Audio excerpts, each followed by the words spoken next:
Hello everyone, I'm Tom64. And I'm FTA. And welcome to the HellfireComms playthrough of Sonic Colors for the Wii.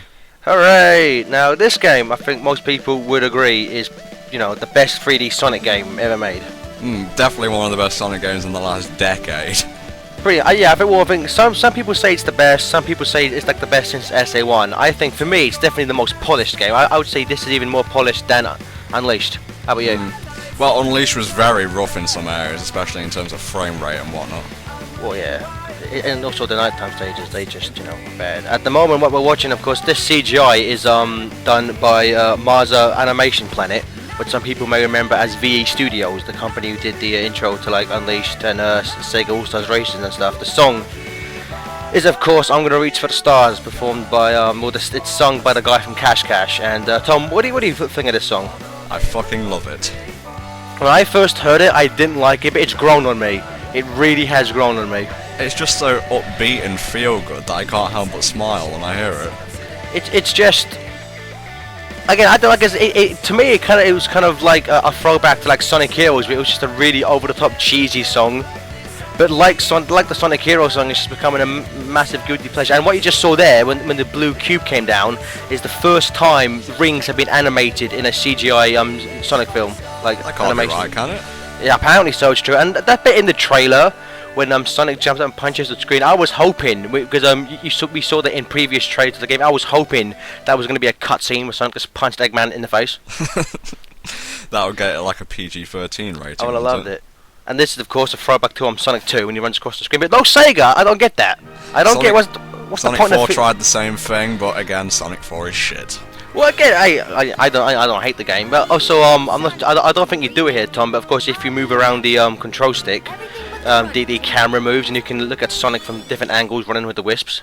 Interesting. Now, if you have Navigator mode on, it essentially acts as like easy mode for the game because it will give you prompts when there's like bottomless pits and whatnot. I like that. I like the fact that they give you the option for that. I think since Black Knight, Sega have been quite good at like actually putting stuff like that in options, as opposed to just making you have it. And here, of course, Tropical Resort. I love this stage. Is that it? You just love it? I think because obviously it's not. I would say it's not the most well designed stage in the game. I think the aesthetics, it looks fantastic. Especially when you get to some of the outside in space bits where you can see loads of spaceships flying underneath you. Just the amount of detail Sega put in this game is, in terms of the graphics, is just fantastic. Well, yeah, it looks visually pleasing, but it's the blandest of every world in the game.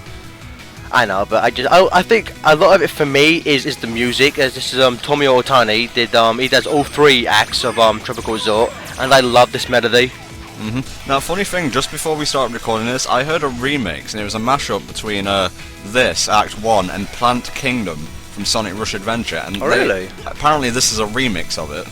Well, Tomio Otani did Plant Kingdom from Sonic Rush Adventure. I haven't heard that remix, but I think it would sound good. Something I actually found about a week ago, somebody took like one level track from each world and did a remix where they play a Wisp music over it.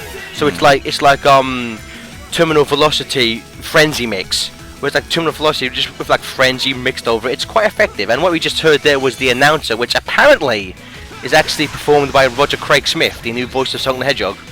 We'll get to the voice actors soon enough, don't you worry. I will say the one thing about the graphics that always bugged me is that when you break open those Wisp containers, the Wisps are just like 2D images, like sprites almost. That to me, it's an extremely minor flaw, but I didn't like it. I thought it was kind of lazy. Now we're going into Act 2. What's weird is that the track we're listening to now, Act 2, which is clearly Act 2 in the game, for some reason on the official soundtrack, Vivid Sound / Hybrid Colors, this is classed as Tropical Resort Act 3 for some reason. I think this is probably my favourite of the remixes, either that or Act 3. Oh yeah, I loved it. I mean, this is pretty much Act 1, just with a far funkier intro. Indeed. We haven't really talked about the Wisp yet, have we, Tom? Do you want to explain the Wisps? Don't really feature until like the second world, Gareth. Well, it's weird because at this point, I know this is just me being like a story nitpicker, but at this point, in terms of the logic of the game, Sonic should know what the Wisps are. Yet he's collecting white Wisps and boosting with them, and yet he doesn't question it. He doesn't. It's kind of like in I mentioned it in Black Knight. He picks up a sword before he realizes he'll need one. It's just Oh, like, yeah. you know, I never noticed that. it's just like Sonic. You know, Sonic tends to just do stuff and not question anything in these games. Yeah, the white wisps that you'll pick up are the most frequent ones, and they act as filling up your boost gauge. Yeah, the white wisps is the type of wisp that Yaka is, who we'll meet in a few minutes. Spoilers. Oh, everyone know. Tom, even if we spoke the entire plot, as most people pointed out, there's not a lot of plot to this game. True. By the way, Robotnik is the final boss. OMG! Like saying Ganondorf will appear in a Zelda game. What the hell, Tom? You've ruined Skyward Sword for me. Oh, Jesus. Now, the one thing I'll talk about the enemies is that, as you see, we have the egg pawns who were first introduced in Sonic Heroes, but as we've seen in later parts, there's also traditional badniks in this game, which I think was a very good thing they did, because, you know, it pleases the classic people who like, you know, the badniks, and people who don't mind the egg pawns. Well, interesting you should say that, because people have pointed out that certain badniks used in this game, their models are being reused in Generations, so you might be able to figure out what levels are actually going to be in Generations because of this. Here we have the very first cutscene. What did you think about the fact that the game just throws you straight in the levels without a cutscene? It's an interesting change of pace, I suppose. These cutscenes, as much as I like them, they are very hit and miss with the humour. I see. A lot of people say that. I personally, I loved all these cutscenes. I think some of my favourite ones, Tom, is the one you can't stand. That's weird because I love bad humour. I know. Well, you know, we've been doing this crap for 3 years for the bad humour. True, One thing I'll true. say about the DS version, what we're going to see in a second, the properly produced CGI cutscene of them flying up in the elevator is actually what starts the DS game. So That's made by Dims, isn't it? Yeah, Dims. Can't be mad at this view. This place has taken beauty to the next level. It is true. I mean, like, I think the artistic design of all the levels is amazing. That's Kate Higgins, voice of Sakura in Naruto as Tails. Yeah, I think if I'll just go over the voices now. Of course, the new voice of Sonic, Roger Craig Smith. Previously, Chris. I think his biggest role before this is probably Chris Renfield in Resident Evil 5. I knew him previously. He played Hotshot in the PS2 Transformers game. Oh, Armada. Yeah, Marder. I love that line of his. I can't believe someone was dumb enough to leave the keys in this thing. I don't know why this always makes me laugh. Isn't that the thing from Launch Base Zone? It looks like it, yeah. I always thought that was the angry face when I first played Launch Base Zone. And as Tom said, of course, Kate Higgins, which if you look her up on the internet, she's a freaking babe. What we just heard was Eggman, of course, as Mike Pollock, the man, the myth, the legend. He's the only one that they kept in terms of voice actors. There is a story about that apparently, but I'll get into that in a second. What we're going to see now is Orbot and Cubot. Orbot, of course, is pretty much just a recolor of Virgo. And he's voiced by Kirk Thornton, who is actually the new voice of Shadow the Hedgehog.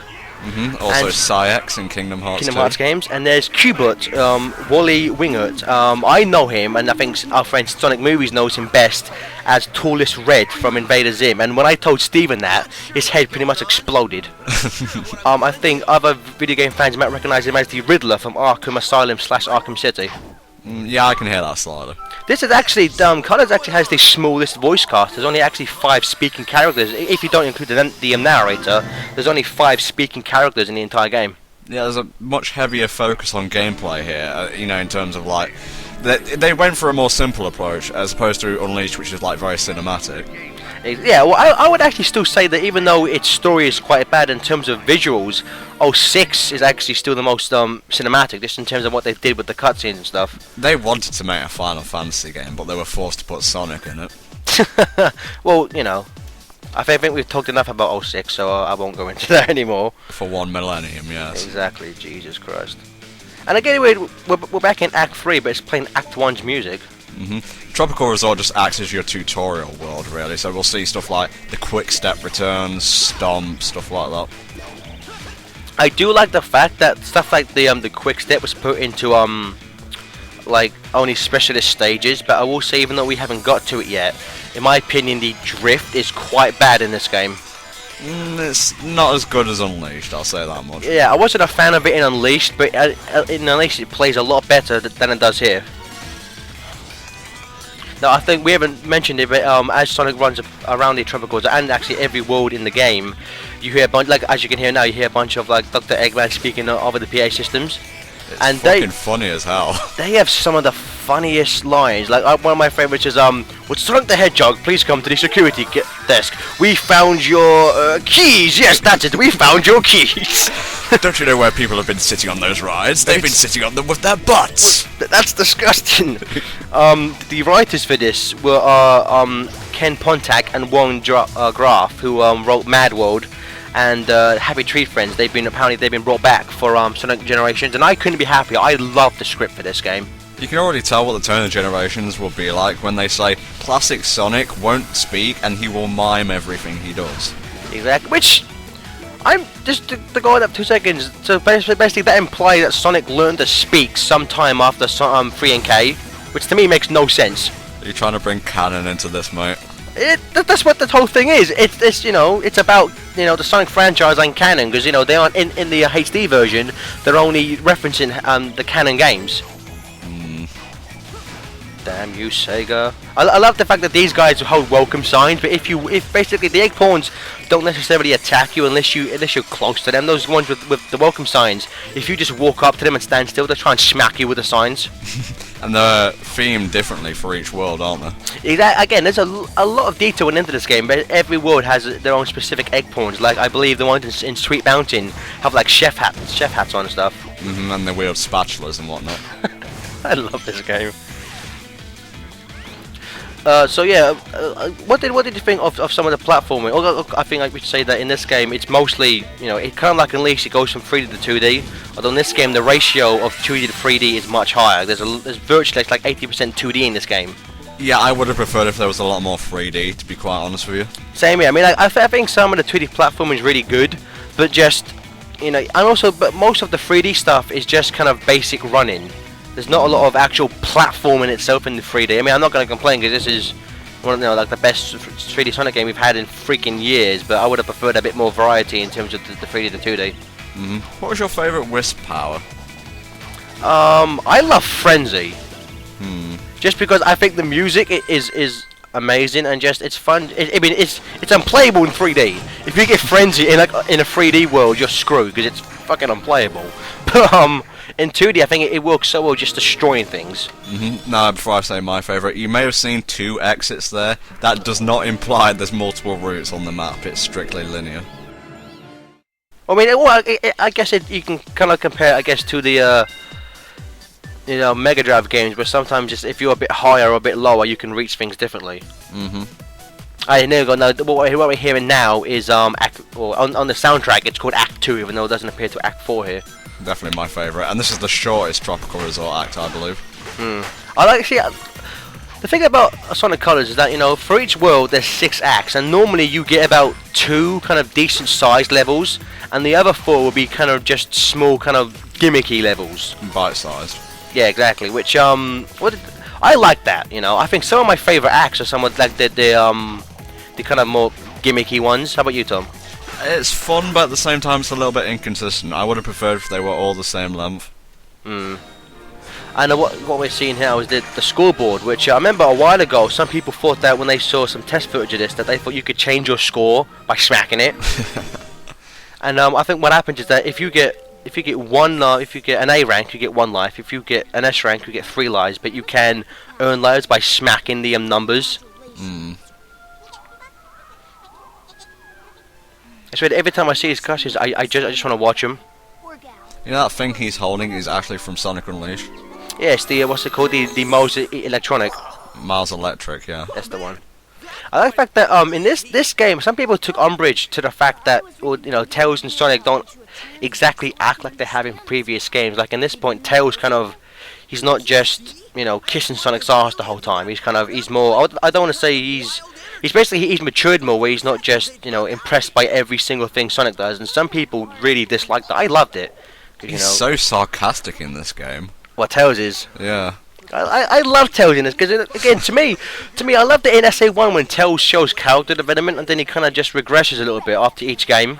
I mean in Unleashed he practically does nothing except fly. He's playing to and that's it.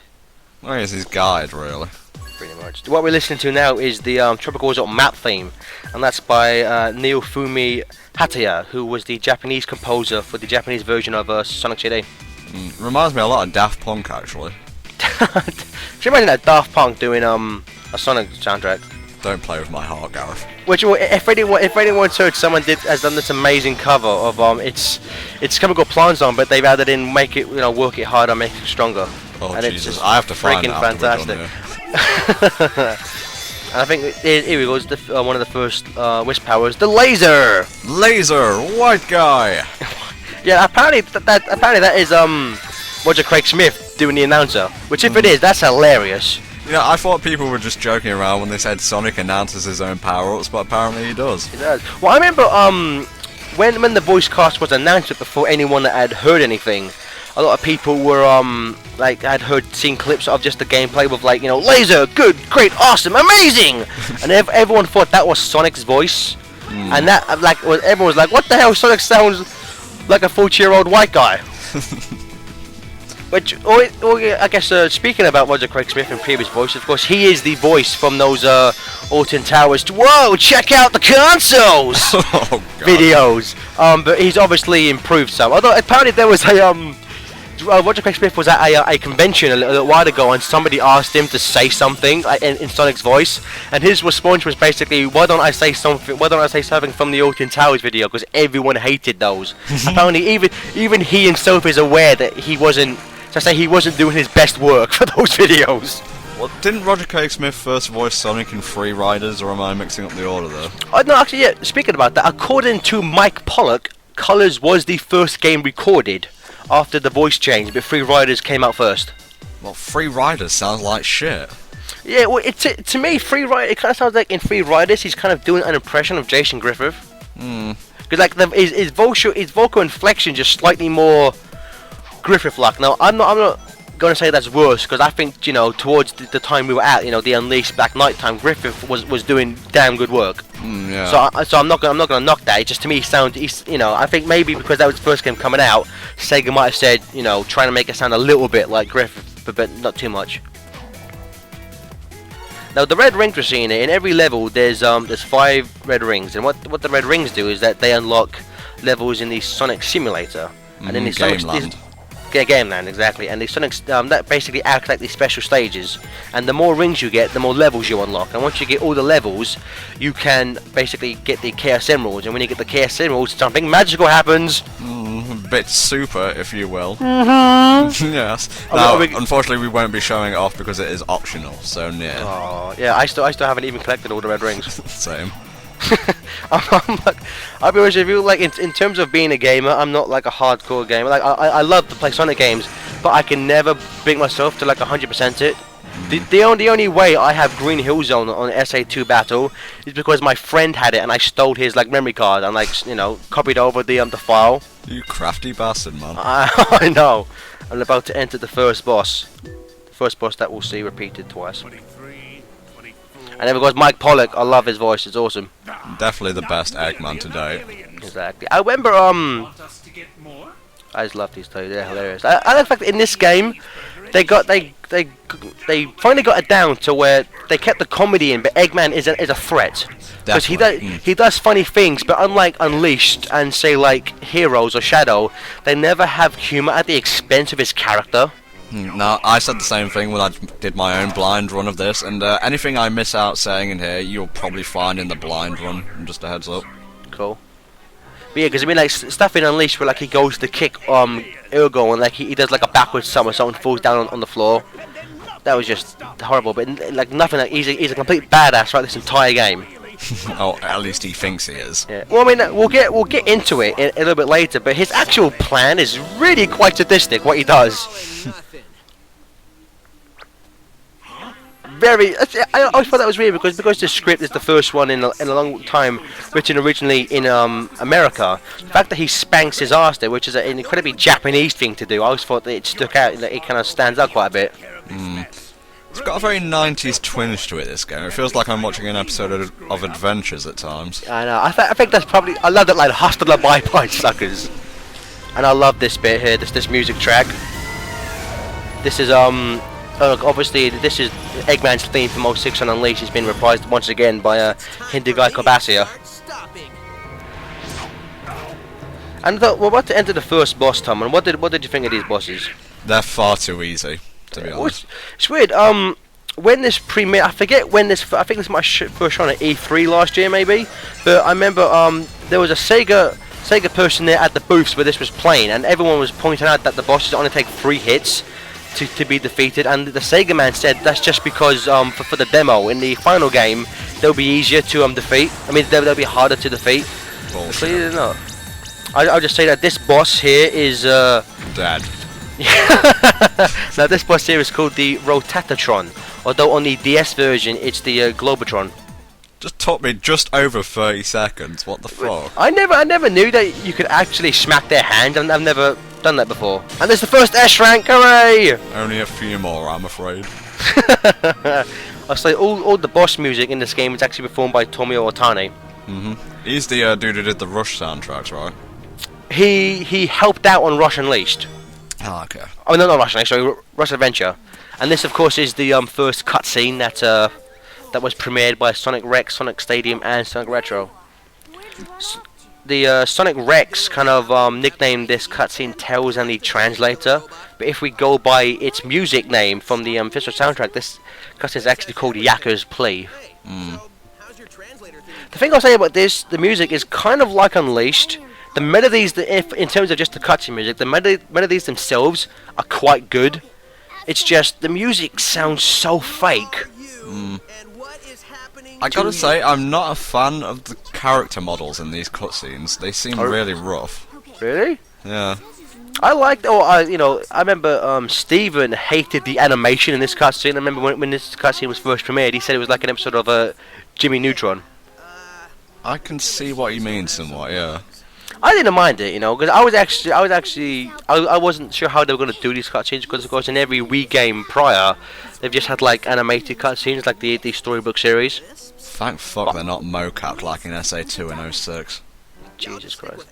He's breaking the 4th wall, hooray! Oh, that poor 4th wall.